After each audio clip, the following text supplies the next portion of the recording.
Welcome to the Genius Factory. Enjoy the video. You start by quickly assessing the damage.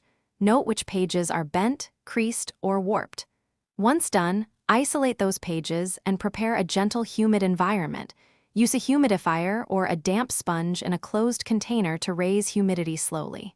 Make sure to protect surrounding pages with plastic sleeves or wax paper.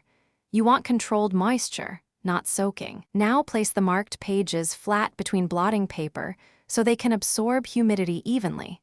Set light weights on top to begin reshaping them. Once the pages have absorbed slight humidity, you move to flattening. Sandwich the pages between fresh blotting paper and place flat boards above and below. Apply 1/3 kg of even weight. Make sure the pressure is distributed across the page edges. If a crease remains, reintroduce a small, localized humidity patch and gently smooth the fiber with a bone folder or the rounded edge of a credit card. Always stroke from the spine outward. Continue checking every 6-8 hours until the page lies flat and fiber memory relaxes. You finish by carefully air drying the pressed pages upright for several hours to remove any remaining moisture and prevent new curl. Once dry, open the book slowly and check alignment. If pages still stick or show mild warp, reintroduce light humidity and press again. Never use direct heat like an iron.